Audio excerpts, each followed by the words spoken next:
Welcome to Merlin's Cave of Tales, Episode 3.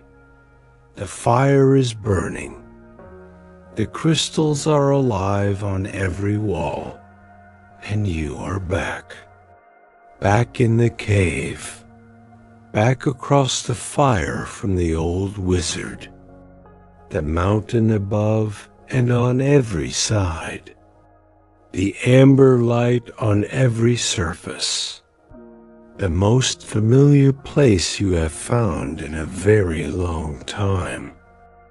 Merlin is in his place, his staff across his knees, his eyes on the fire, and you are sitting across from him tonight wondering, what story will he tell tonight?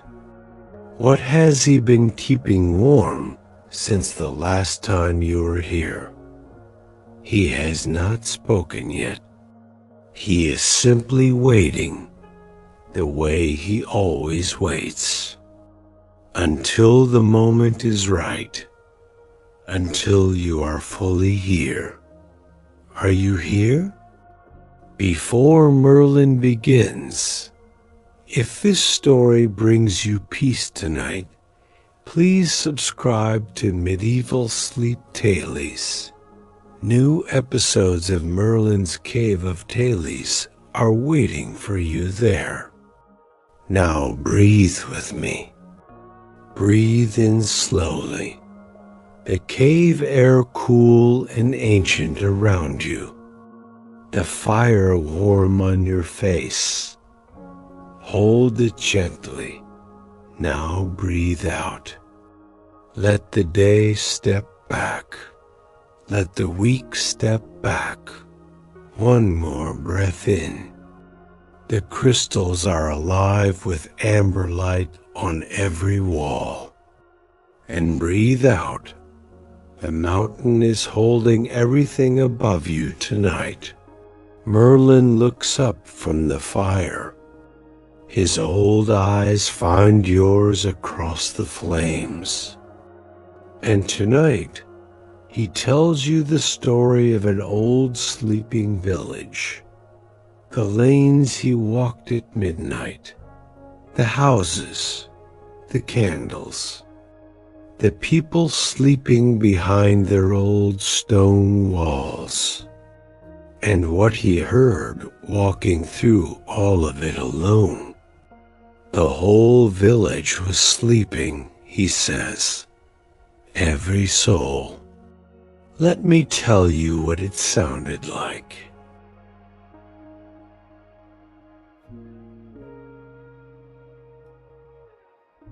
Merlin is quiet for a moment before he begins.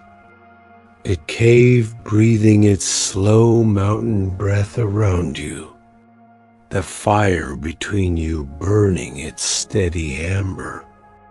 The crystals on the walls doing what they always do.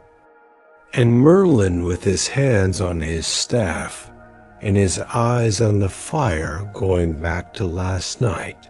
The way he went back to the night the stars came down and the night the last unicorn slept. Going back to the place in memory where the story lives and finding it exactly as he left it, complete, waiting. I left the cave just after midnight, he says, not for any particular reason, or perhaps for the oldest reason, the one that has no name, but that old people who have been alone for long stretches know well. The need to be among the living, even when the living are asleep. To feel the presence of other beings breathing in other buildings. To know that the world is still full of people doing what people have always done in the deep of the night. Sleeping. The word in the cave. Simple and complete. I took the path down from the mountain, the one that cuts through the old forest and comes out at the edge of the village by the miller's cottage. You know the path, perhaps, or one like it, the kind of path that has been walked so many times by so many feet that it has become completely itself, worn into the earth, perfectly clear even on the darkest night. The path knowing where it is going, even when the person on it is not entirely sure. I came out of the forest at the miller's cottage. The cottage was dark, no candle in the window. The fire inside reduced to coals. I could feel the faint warmth of through the old stone wall as I passed. The miller asleep, his wife asleep, the children in the loft above asleep, the whole cottage breathing together in the particular rhythm of a household that has been asleep long enough to have found its collective breath. One breath, the whole family, one slow rhythm. Feel that? A whole family breathing together in the deep of the night. The mill quiet, the wheel still, the water running beneath it in the dark, as it always runs, the cottage closed against the night, and inside it the miller and his wife and the children breathing their one collective breath in the darkness and the warmth of the banked fire. Something deeply peaceful about that image. Something that reminds you of what ordinary life actually is when it is allowed to be what it is. Simply people, simply houses, simply sleep. I walked the first lane, Merlin continues, the one that runs from the miller's cottage to the baker's. Narrow. The thatched roofs of the cottages on either side close above, close enough that in the widest part of summer, when the thatch is full, the two roofs nearly meet overhead, and the lane becomes a kind of tunnel of old straw. Not now. Now the thatch is simply dark above in the moonlight. Each cottage roof a different shade of dark, depending on its age and the weather it has absorbed. The oldest thatch almost black, the newest a pale silver in the moonlight. Every window dark except one. He pauses. The cobbler's window, second cottage on the left. A tallow candle still burning on the inner sill, the amber of it falling through the old glass onto the cobblestones outside in a small warm rectangle, the only warm light in the lane. I stopped at it, not for long, simply for the moment it takes to register warmth when you have been walking in the cold. A candle on the other side of the glass, burning its last inch of tallow. Someone had forgotten to extinguish it before sleeping, or had fallen asleep before they could. The flame very still inside the closed cottage, the most still flame I had seen all night. No draught reaching it through the old walls and the old glass, simply burning what it had left with complete faithfulness. Dear traveler, feel what it is to be that candle flame tonight. No draught, no disturbance. The walls of the cottage on every side.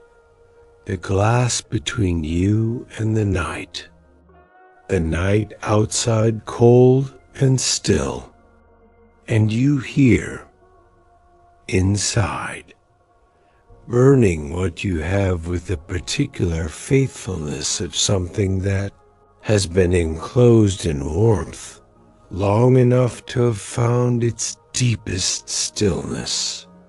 Not anxious about how much tallow remains, simply burning, simply here.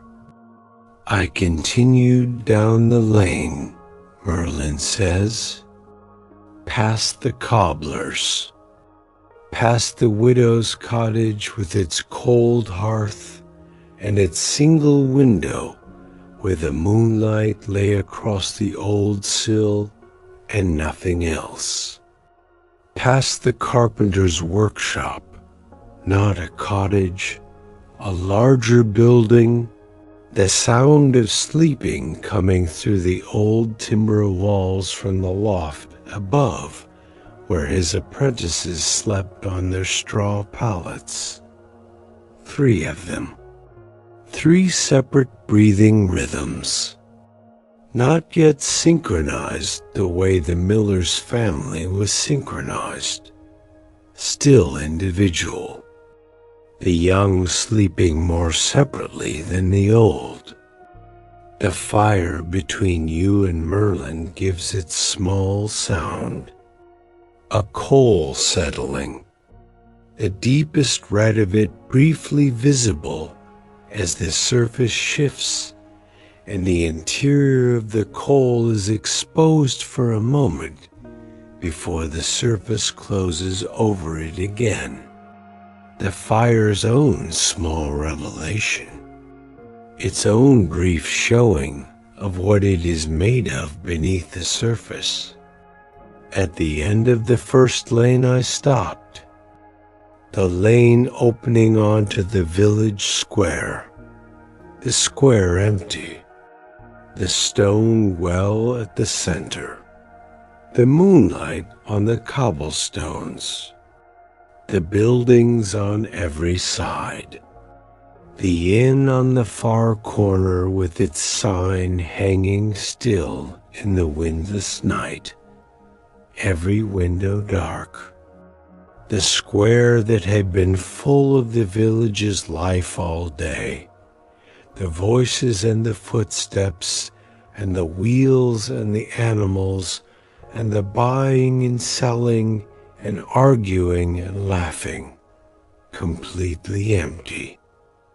And yet, not empty. He looks up from the fire, his old eyes in the amber. Full, he says. The square was full of the sleeping, of the presence of all those people and all those buildings on all 4 sides. Their breathing filling the buildings, filling the square. You could feel it if you were still enough. The collective presence of a whole village asleep. Something larger than any single person. Something that the village becomes in the night when all its separate daytime selves have dissolved into sleep, and what remains is simply this. People, simply people at rest. Breathe in. The cave holds Merlin's words in its crystal walls. Breathe out. The village square is empty and full simultaneously. Breathe in. Every cottage on every lane breathing its slow collective breath. Breathe out. You are part of that breathing now. The lane is quiet behind Merlin as he stands in the empty square. The cobbler's candle still burning its faithful amber 2 lanes back. The moonlight on the cobblestones. The well casting its shadow. The inn sign still. The whole sleeping village breathing around him.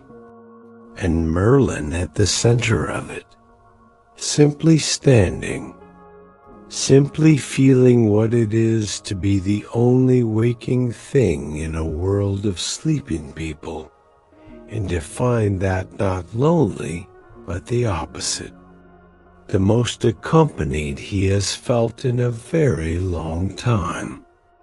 I stood in the square for a while, he says, and then I walked on. Merlin walked on, through the village square and into the second lane, the one that runs behind the inn and past the herbalist's cottage and the old chapel at the end, narrower than the first lane. The buildings older here, the stone of them darker, the mortar between the stones more weathered, the thatched roofs lower, the windows smaller. The oldest part of the village where the oldest families have lived for the most generations, and where the stone of the buildings has absorbed the most of what the village has been across its long existence. The second lane is different from the first, Merlin says. The first lane is the working lane, the baker, the cobbler, the carpenter, the people whose cottages are also their workshops, who live where they work and work where they live. Their buildings carry that. Even in sleep, you can feel it in the stone of them, the purposeful stone, the stone of buildings that know what they are for. The second lane is the living lane, the families that have been here longest. The old woman whose grandmother's grandmother was one of the first people to build on this ground, the widow and her daughter, the brothers who farmed the eastern field. Their buildings carry something different, not purpose, simply presence, the accumulated presence of generations of the same families living in the same walls. The stone knows they're breathing. That line sits in the cave. The stone knows they're breathing. You think about that. The walls of a house that has held the same family for 5 generations, knowing the sound of that family's sleep, having absorbed it into the stone across the years. The breathing of the grandmother, and her mother, and her mother's mother, all of it in the stone. And now the current generation, adding their breath to what the stone already holds. The stone becoming a kind of memory. I stopped at the herbalist's cottage, Merlin says. The smell of it stops you even on a cold night. Even at midnight, when everything is sealed and sleeping. The dried herbs hanging from the rafters inside, sending their old smell through the stone. and the old timber and the imperfect glass of the small windows. Lavender. Old dried lavender from the summer just passed. And beneath that rosemary. And beneath that something older. Something the herbalist's family has been growing in their small garden and drying in their cottage for so many generations that the smell has become part of the building itself. The cottage smells asleep. That is the only way I can say it. The accumulated smell of every sleeping person who has ever been calmed by what grew in that garden and dried in that cottage. The smell of rest. The smell of the oldest medicine in the world. Feel that smell now. Not through your nose exactly, through the memory of it. The smell of dried lavender and old herbs in a warm enclosed room. The smell that belongs to rest, that the body recognizes before the mind does, that begins its work immediately on whatever is still held tight in you. The shoulders, the jaw, the place behind the eyes, the smell finding all of it and beginning its ancient work. Old medicine, simply that. I walked to the end of the second lane, Merlin continues, to the old chapel. The chapel has been here longer than any other building in the village, longer than the inn, longer than the oldest cottage in the second lane. Its stone is the oldest stone, its walls the thickest, its windows the smallest and the deepest set in the old walls. It was here before the village grew up around it. The village came to the chapel, not the other way. The chapel door was closed. I stood before it for a moment, the old oak of it, the iron fittings, the small carved stone above the arch of the door that has been there since the chapel was built, and that the weather has warmed to a suggestion of what it once was. Simply the shape of something, the intention of meaning still present in the stone, even after the specific meaning has been worn away. I did not go inside. I simply stood before the door and felt what the chapel holds, which is considerable. The prayers of every person in this village, across every generation it has existed, the particular weight of accumulated sincerity.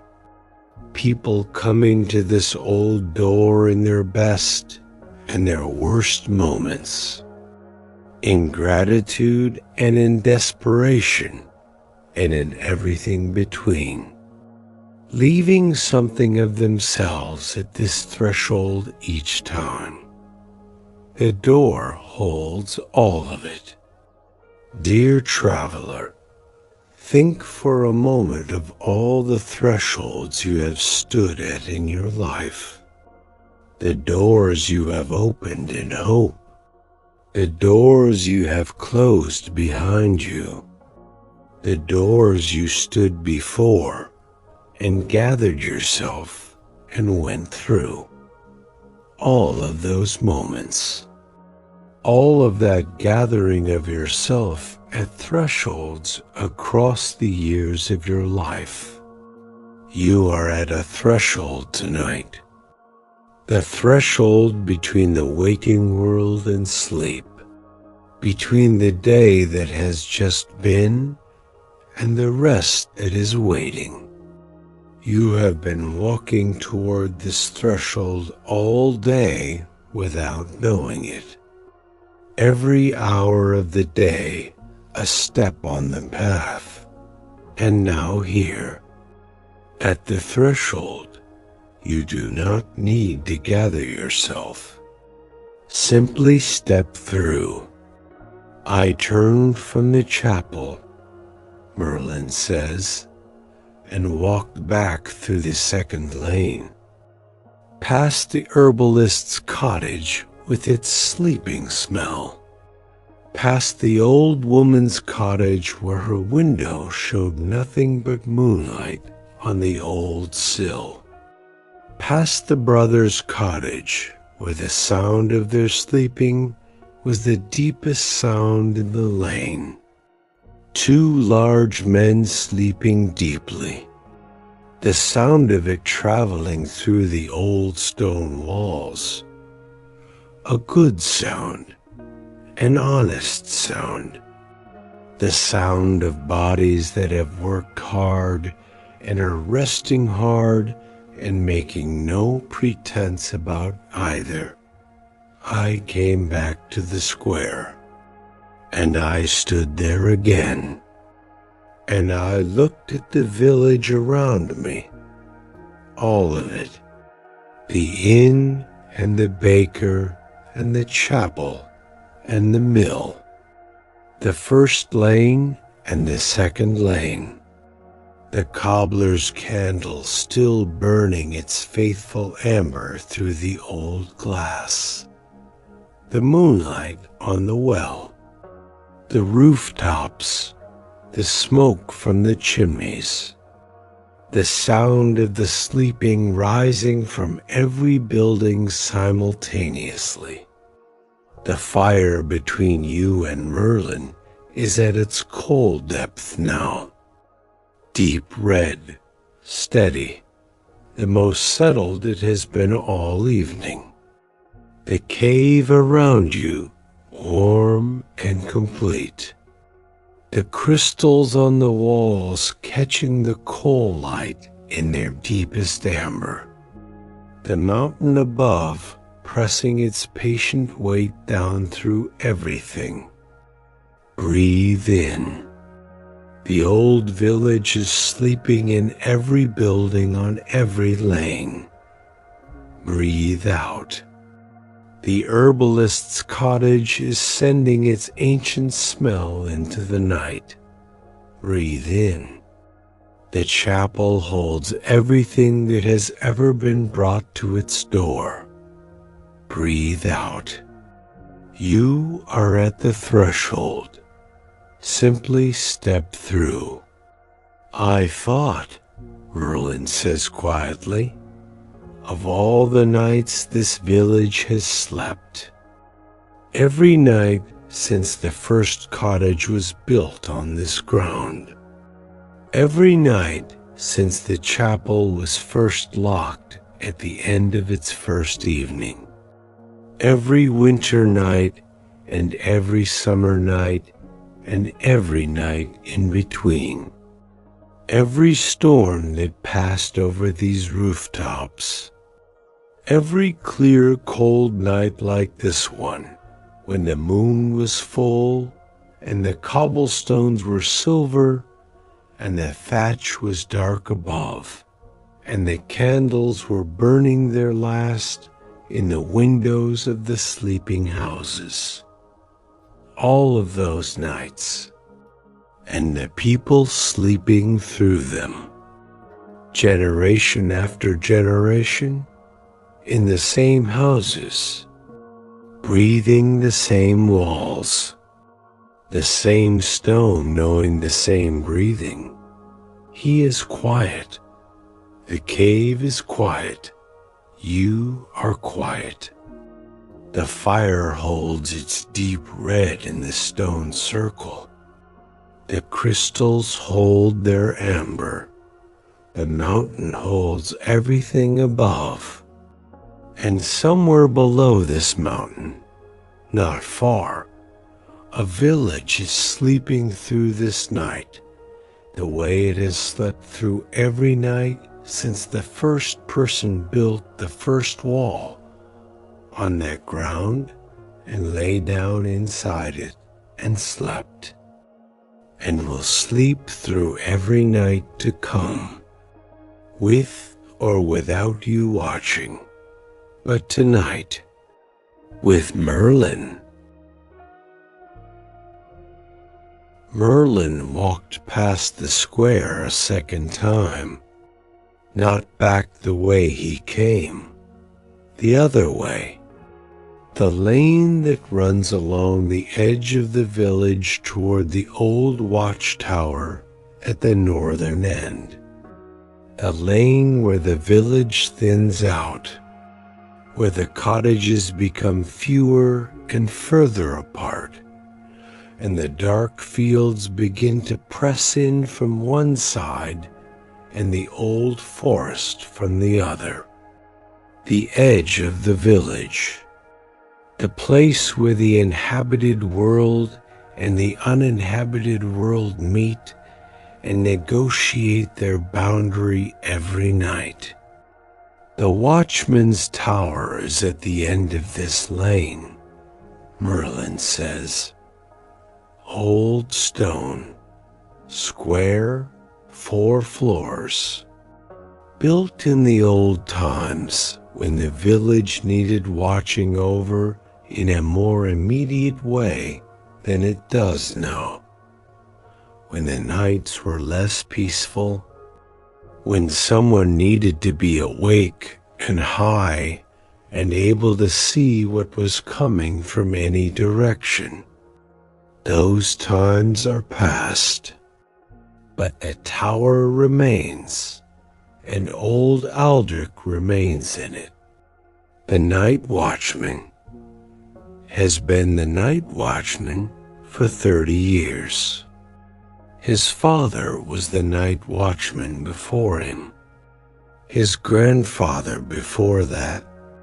3 generations of the same family keeping watch over the same village from the same tower on the same hill at the edge of the same fields. Aldrich was asleep when I passed. The word sits in the cave, not alarming, simply true, sitting in his chair at the base of the tower, his lantern on the ground beside him still burning, his staff leaning against the tower wall, his head forward on his chest, asleep. I stood and looked at him for a moment, and I felt nothing but tenderness. Here is a man who has given 30 years of his nights to watching over other people's sleep, who has sat in that chair through cold and through rain and through the particular loneliness of being the only awake person in a sleeping village through hundreds and hundreds of nights, who has done this faithfully and without complaint because his father did it and his grandfather did it, and because someone needs to, and he is the one. And tonight, on this particular still clear cold night, when there's nothing to watch for and nothing coming from any direction, he is asleep. Good, Merlin says simply. Good. Merlin says simply. Good. Merlin says simply. Good. Feel what that word does. Not said with any irony, simply said. The old wizard standing in the cold lane beside the sleeping watchman beside his still burning lantern, looking at a man who has spent 30 years watching over other people's rest, finally taking his own and saying simply, "Good. There is something in that for you tonight. Whatever watching over you have been doing today, whatever keeping vigil over things that needed keeping vigil over, whatever not sleeping because something required your attention or your worry or your presence. For tonight, at least, good. Set it down. The lantern is still burning beside you. The tower is still standing. The village is still there. You can sleep." "I looked up at the tower," Merlin continues. "The top of it above the roof line of the village, above the thatched roofs, above the chapel spire, the highest point of the village, the place where Aldrich and his father and his grandfather have stood through 30 years of nights, each and looked out over the sleeping village and the dark fields and the forest edge and the hills beyond.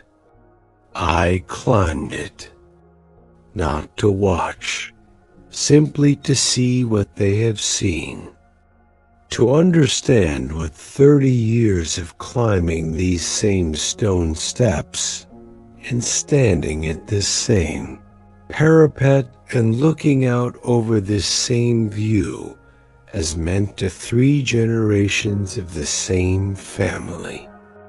The view from the top of the watchtower at midnight." He pauses. The fire, the crystals, the mountain breathing, the whole village below, every rooftop, every lane, the square with its well, the mill beyond the village edge, the chapel, the inn, the dark gardens behind the cottages, all of it. From up here, not a collection of separate buildings, but a single thing. The village as it actually is, rather than as you experience it from within it.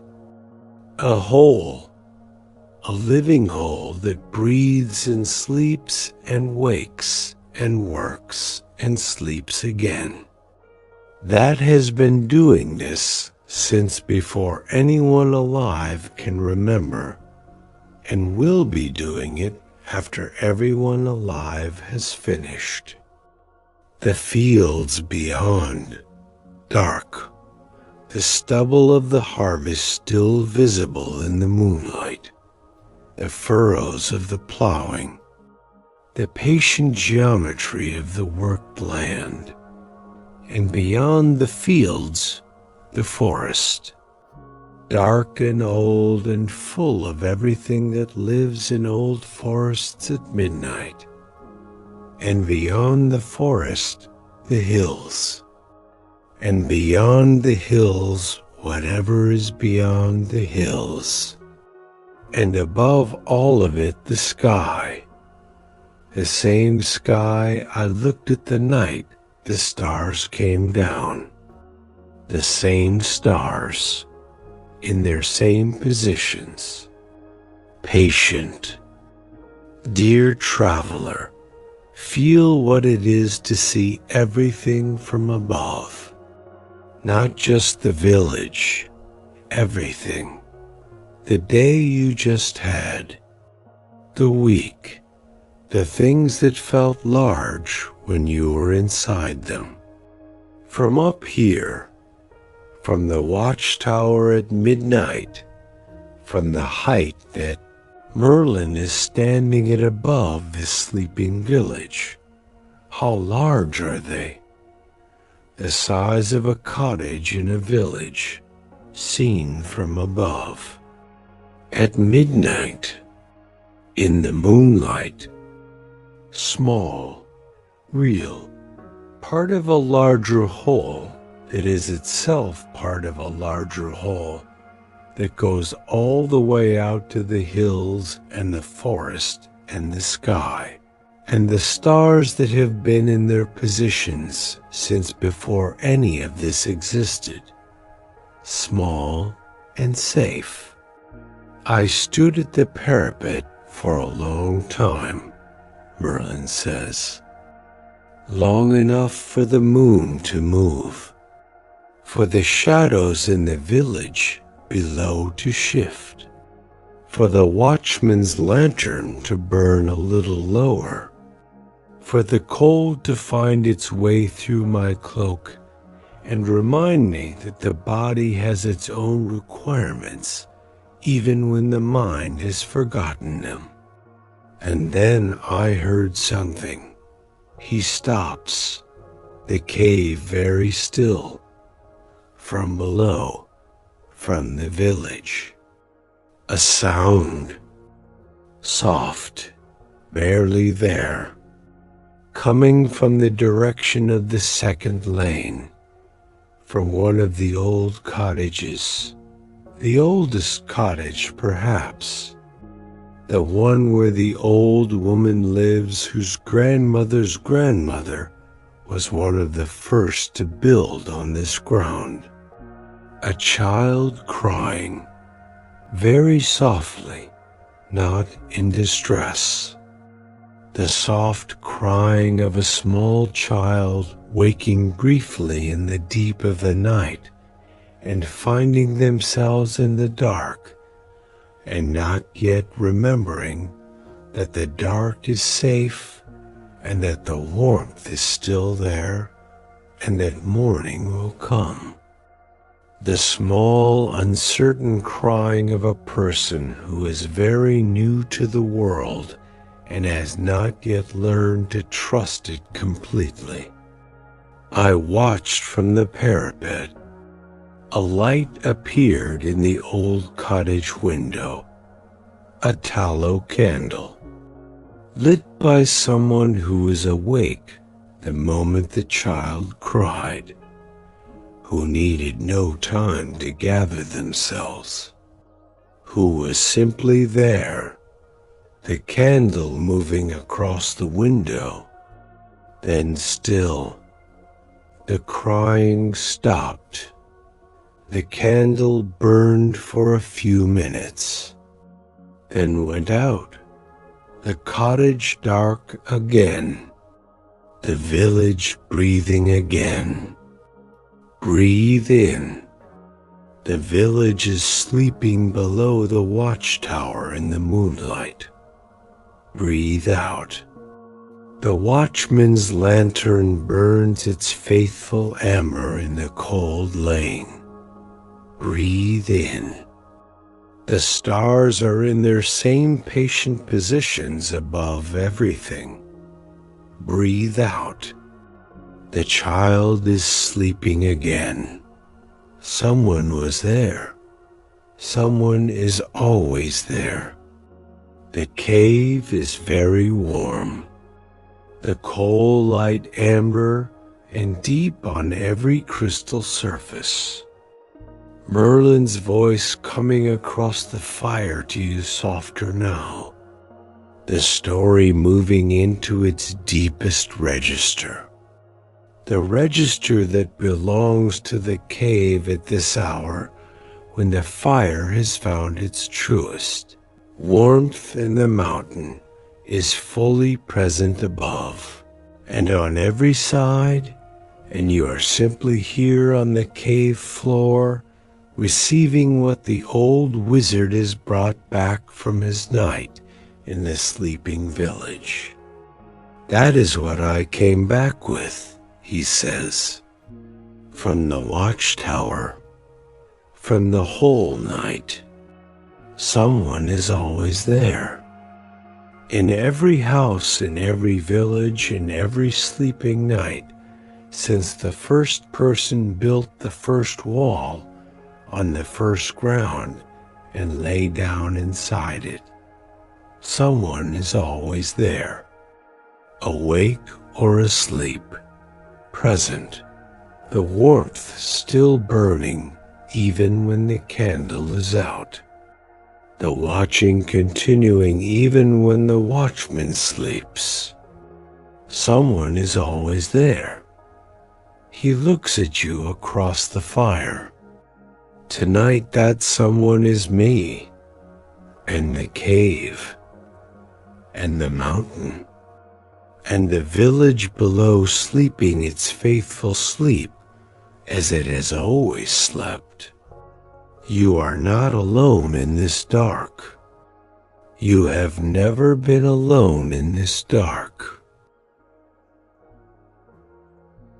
Merlin came down from the watchtower, the stone steps narrow and worn in the center, his hand on the old rope that serves as a banister, each step descending from the high cold air of the parapet back into the enclosed warmth of the tower stairwell. The smell of old stone and old rope, and the particular enclosed smell of a tower that has been standing for centuries and has absorbed everything that has happened inside it into its walls. He passed Aldrich at the base, still sleeping, his head still forward on his chest, his lantern still burning its faithful amber on the cold ground beside him, his staff against the tower wall, his breathing slow and deep and completely trusting, the breathing of a man who has given his nights to watching and has learned at some level that even when he sleeps, the watching continues, that the tower still stands, that the walls are still there, that the village is still breathing in its houses, the body knowing what the mind could not consciously decide, that it is safe to let go. I walked back through the edge lane, Merlin says, past the last cottages, into the field path that cuts across the southern field to the forest edge, the field cold underfoot, the stubble of the harvest pressing through the soles of my boots, the moonlight across the whole field making it silver, every furrow and every ridge of the old plowing visible in the low silver light, the field enormous at night, larger than it seems in the day when you cross it quickly with somewhere to be. At night, it takes its actual size, which is large, which is the size of a field that has been feeding this village for generations. I crossed it slowly, not hurrying. The cave was there. The fire was kept. There was no hurry. And I thought as I walked, this is what I have been doing all night, crossing things slowly. The lanes, the square, the watchtower steps, everything at the pace of the night rather than the pace of the day. And the night pace is the honest pace, the pace at which things are actually the size they are, at which the field is actually as large as it is, and the village is actually as whole as it is, and the sleeping is actually as deep as it is. The day pace makes everything smaller and faster and more manageable than it actually is. The night pace gives everything back its actual size. Dear traveler, feel the night pace right now. Not the day pace. Not the pace of everything that needed to be done, and the pace of getting from one thing to the next. The other pace. The pace your breath has been finding since you came through the two great stones. The pace the cave has been setting since you sat down across from Merlin. The pace of the mountain above, and the fire before you, and the old wizard's voice moving slowly through the warm cave air. Long, slow, the actual size of the night. I reached the forest edge, Merlin continues.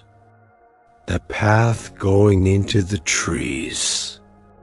A forest closing around it on both sides immediately. The moonlight stopping at the tree line. The forest dark. Not threatening dark. The dark of something that has been here long before the village, and will be here long after, and is simply doing what it does at this hour, which is being the forest. Old and full and dark and patient, and completely indifferent to the passage of this particular night through the long account of its existence. I walked through the forest quickly, not from fear, from the cold. The forest colder than the field. The air between the trees still and dense, and holding the cold the way enclosed spaces hold everything. The path clear. My feet knowing it. 10 minutes perhaps. And then the trees thinning, and the mountain path beginning, and the cave above. The amber of the entrance between the two great stones visible from where the path begins. Always visible from there. Whatever hour, whatever weather, however long I have been away. The amber always visible from the place where the mountain path begins. He looks at the fire. I climbed the mountain path, and I came back here, and the fire was exactly as I left it, as it always is. The cave, the fire, the crystals on every wall, the mountain above. You across the fire from the old wizard. Both of you simply here. The story finished. A night outside deep and still. The village below sleeping its faithful collective sleep in its lanes and its square and its oldest and newest cottages. The watchman at the base of his tower. The herbalist's cottage sending its old smell into the cold lanes. The cobbler's candle finally out. The child asleep again in the oldest cottage. All of it continuing, with or without anyone watching.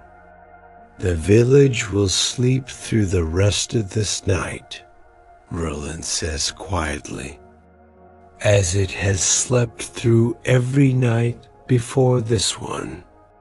The stone knows the breathing. The watching continues even when the watchman sleeps. Someone is always there. He nods toward the crystal alcove, the old wool, the warm corner, the crystals above it catching the coal light in their deepest amber. The alcove that has been there since before you arrived tonight. That was there last time. That will be there every time. The cave has been keeping this place warm, he says, since before you arrived. Move to the alcove, the cave floor beneath your feet. The crystal formations on either side as you step between them into the enclosed space. The warmth immediately different, more complete. The coal light from the fire reaching the alcove from beyond the crystal entrance and being scattered by the crystals into the warm amber that fills every surface of the small enclosed space. Lower yourself onto the old wool, the wool thick beneath you, the familiar weight of it, the familiar enclosed warmth of the alcove. 3 sides of ancient crystal cave wall, a crystal ceiling above catching the coal light, the entrance framing the cave beyond, the fire visible, Merlin visible across it, his old face, his staff, his hands in his lap, everything exactly as it should be. Look up at the crystal ceiling, the formations above you, the coal light in them, deep amber, not the bright amber of the fresh fire, the deepest amber, the amber that belongs to the latest hour and the lowest flame and the most complete warmth. The cave at its most itself. The village is sleeping below. Every cottage, every lane, every family breathing its collective breath in the stones that know it. The watchman at his post. The herbalist's ancient smell in the cold lane. The chapel holding everything ever brought to its door. The mill with its wheels still, and its water running beneath it in the dark. The old woman in the oldest cottage whose grandmother's grandmothers built the first wall in this ground. All of them sleeping. You are part of that sleeping now. Not separate from it, part of it. The cave added to the village, the mountain added to the valley, all of it one sleeping world, breathing its one slow collective breath in the deep of the ancient night. Dear traveler, feel the full weight of your body on this ancient wool, from the back of your head to your heels. Everything. The weight of a day that is now completely finished. That will not come again. That has already become part of the past, which is the safest place anything can be. Your shoulders are flat. The wool is warm. The crystals are above you in their deep amber. Merlin is across the fire. The village is sleeping below the mountain. The stars are in their patient positions above everything.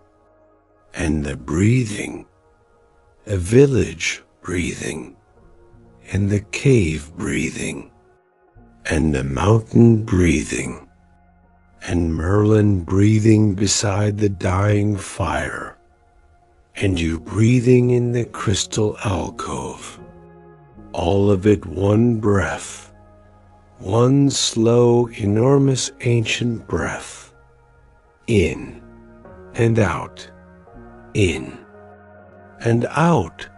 The cobbler's candle is out. The watchman is asleep at his post. The child is asleep in the oldest cottage. The field is silver in the moonlight. The forest is dark and patient beyond. The mountain is above you and on every side. The cave is holding you. Merlin is keeping watch. And the village below is doing what it has always done and will always do. Simply sleeping, simply resting, simply being the village, with or without anyone watching. But tonight, with you, inside the mountain, in the oldest warmth, already breathing at the village pace, already part of the one slow collective breath, already home. Sleep now.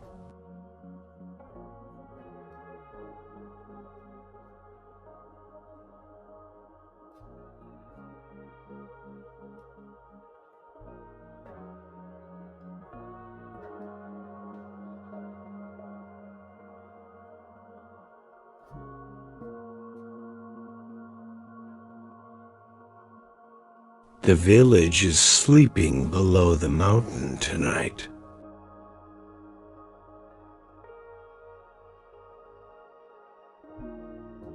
Every cottage,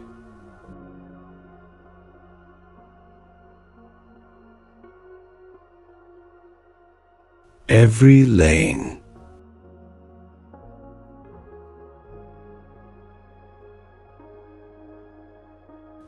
every soul,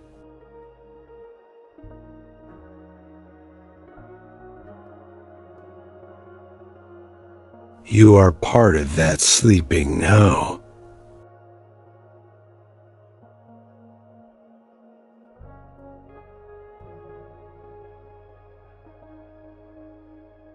The stone knows the breathing.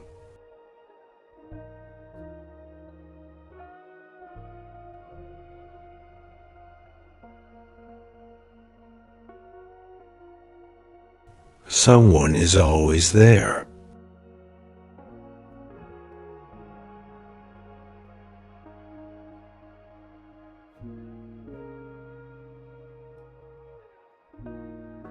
Tonight that someone is Merlin.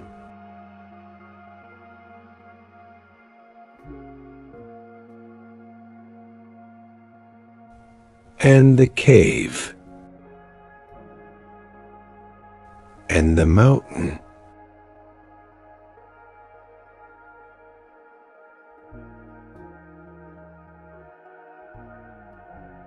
You have never been alone in this dark.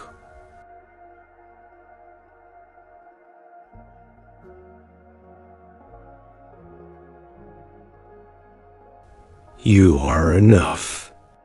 You have always been enough.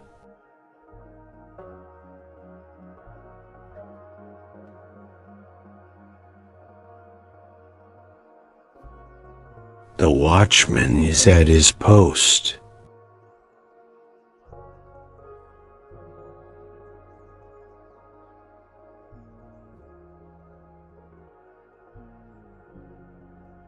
The watching continues even when the watchman sleeps.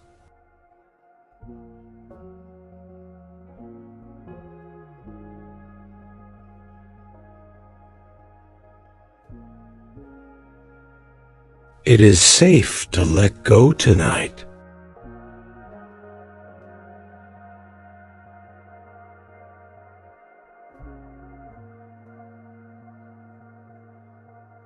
The cobbler's candle has burned its last.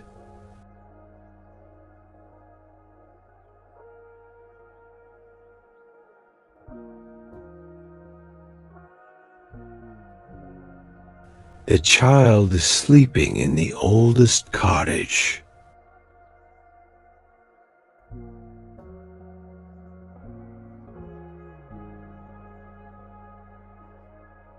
The herbalist's cottage is sending its ancient smell into the cold lanes.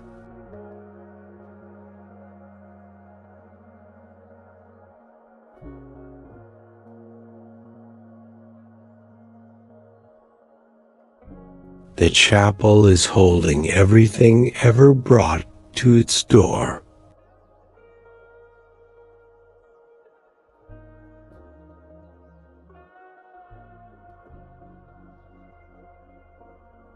The village is breathing its one slow collective breath.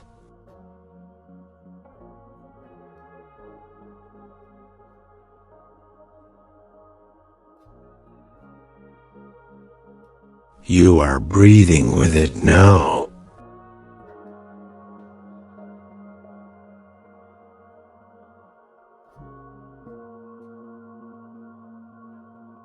The night pace is the honest pace.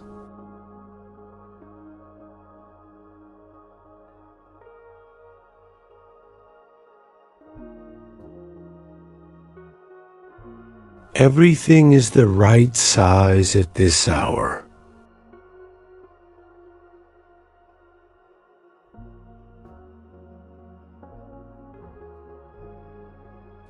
The field is silver in the moonlight.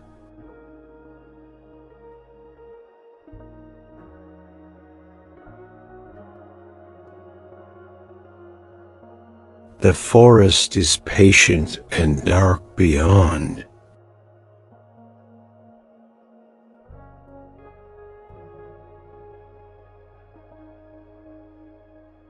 The mountain is above you and on every side.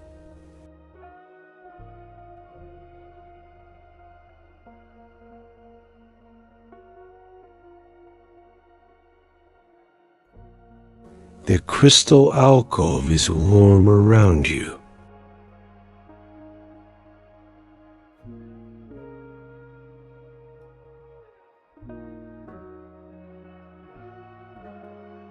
Merlin's fire is keeping its ancient watch.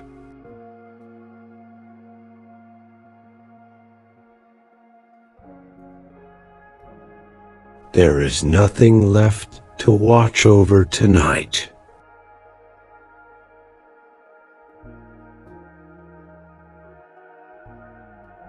You are already part of the one slow ancient breath.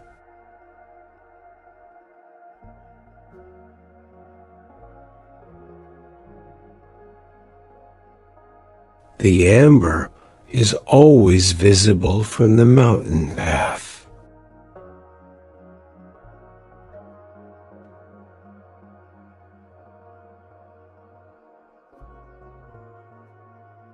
You are loved.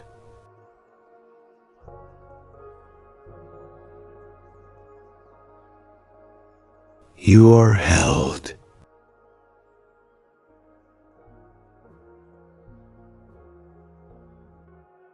You are home.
The village is sleeping below the mountain tonight.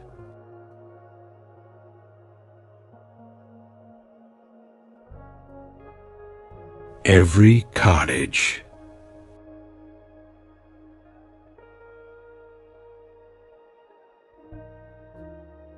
every lane,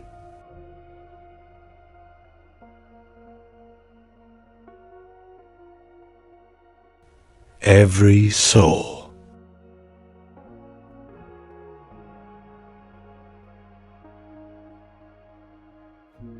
you are part of that sleeping now.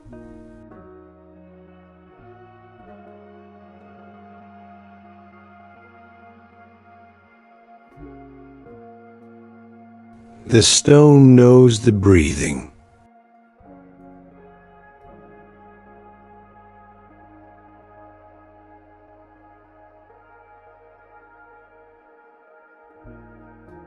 Someone is always there.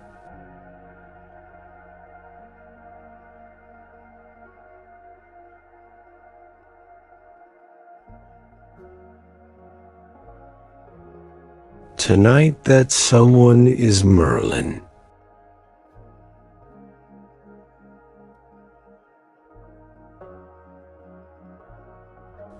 And the cave.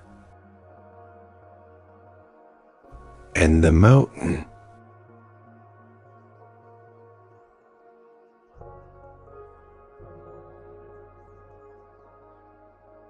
You have never been alone in this dark.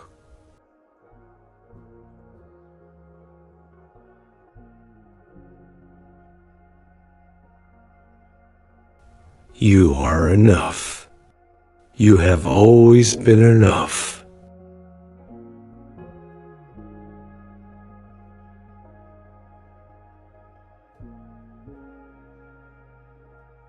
The watchman is at his post.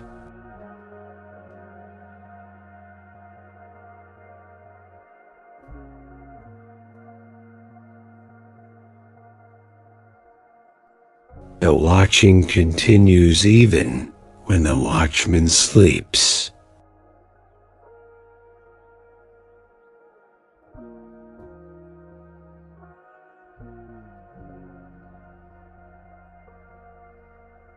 It is safe to let go tonight.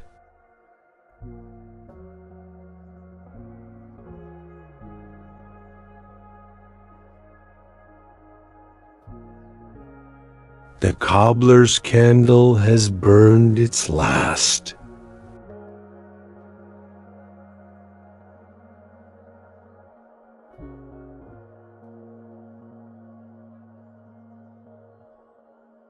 The child is sleeping in the oldest cottage.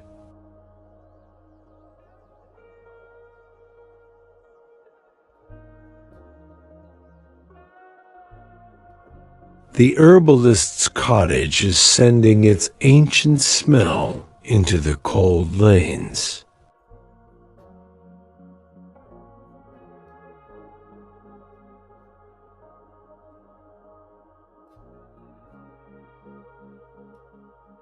The chapel is holding everything ever brought to its door.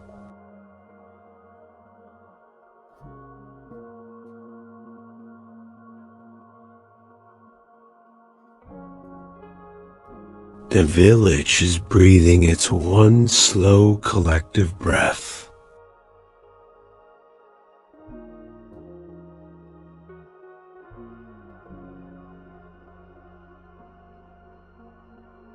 You are breathing with it now.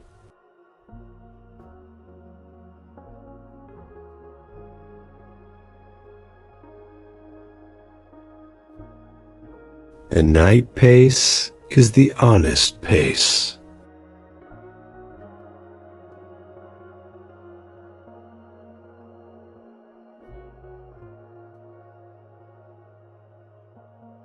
Everything is the right size at this hour.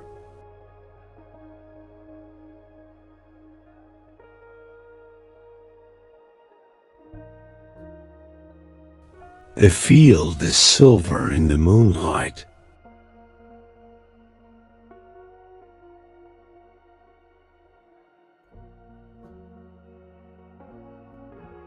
The forest is patient and dark beyond.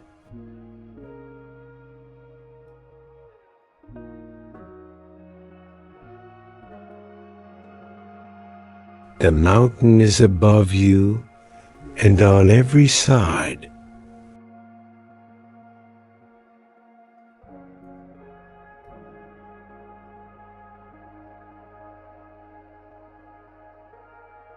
The crystal alcove is warm around you.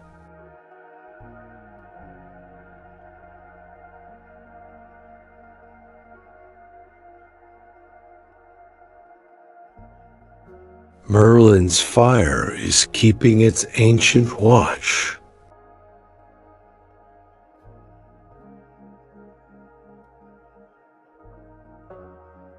There is nothing left to watch over tonight.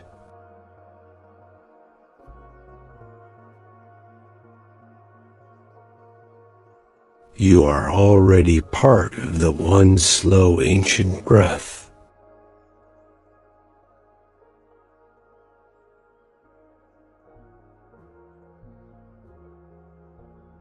The amber is always visible from the mountain path.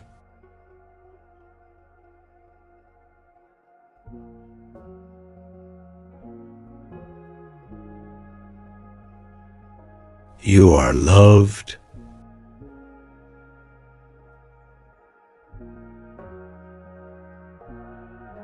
You are held.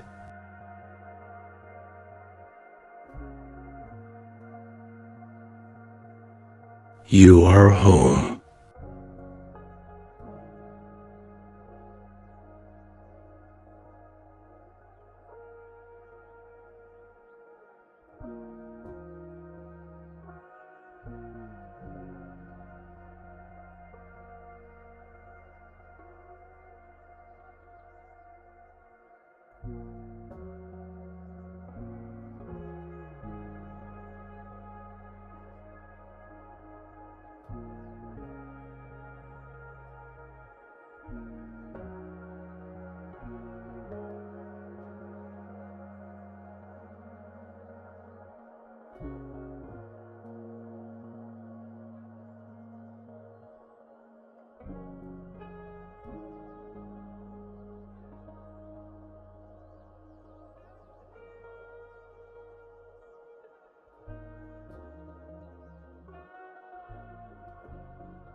The village is sleeping below the mountain tonight.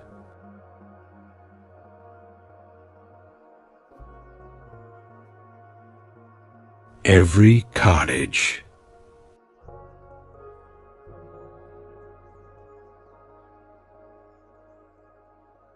every lane,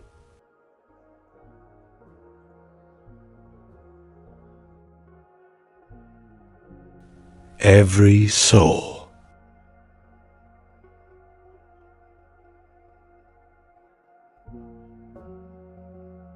you are part of that sleeping now.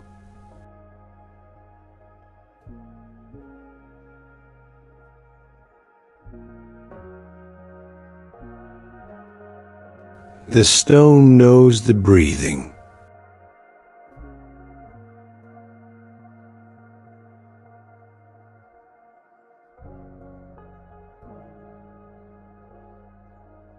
Someone is always there.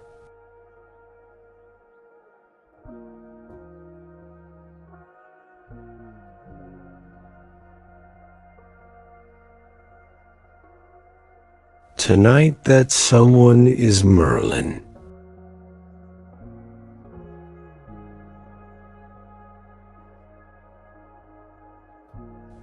And the cave. And the mountain.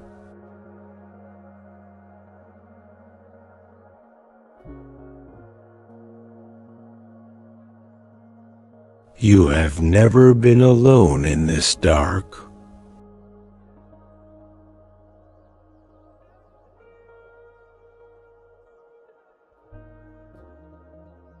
You are enough. You have always been enough.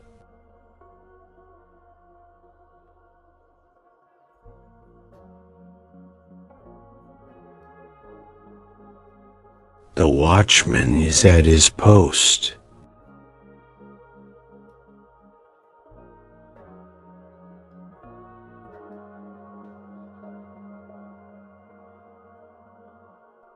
The watching continues even when the watchman sleeps.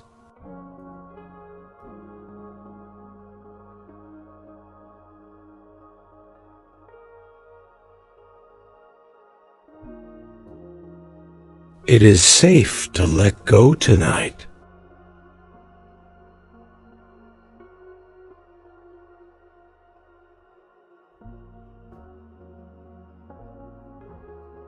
The cobbler's candle has burned its last.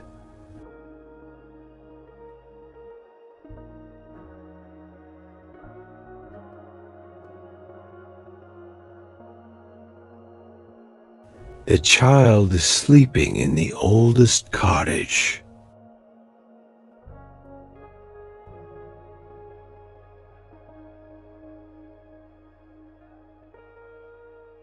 The herbalist's cottage is sending its ancient smell into the cold lanes.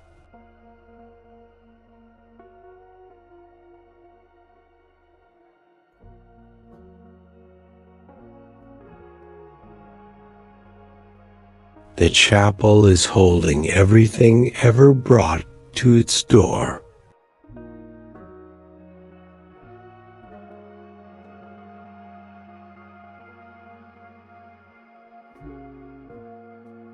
The village is breathing its one slow collective breath.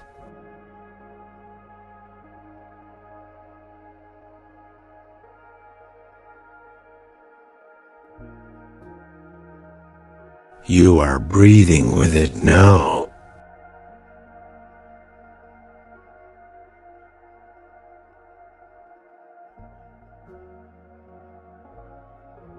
The night pace is the honest pace.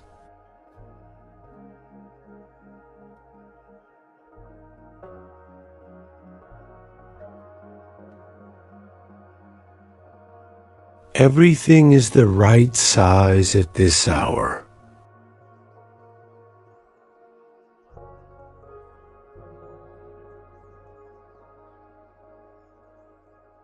The field is silver in the moonlight.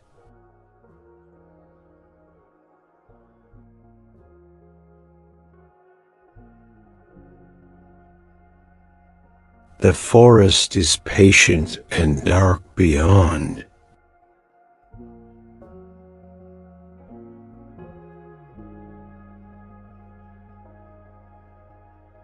The mountain is above you and on every side.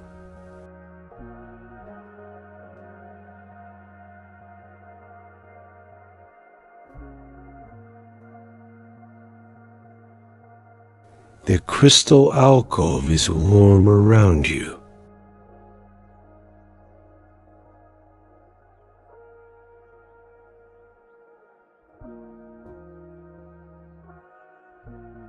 Merlin's fire is keeping its ancient watch.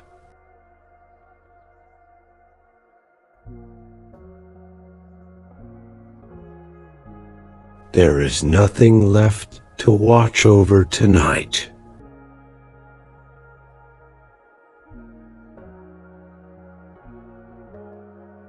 You are already part of the one slow ancient breath.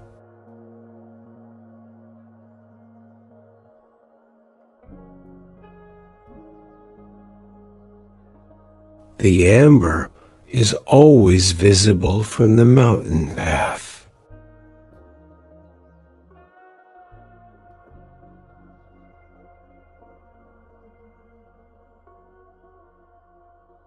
You are loved.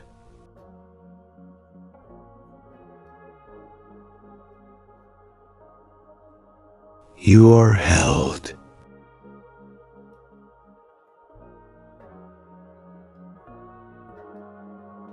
You are home.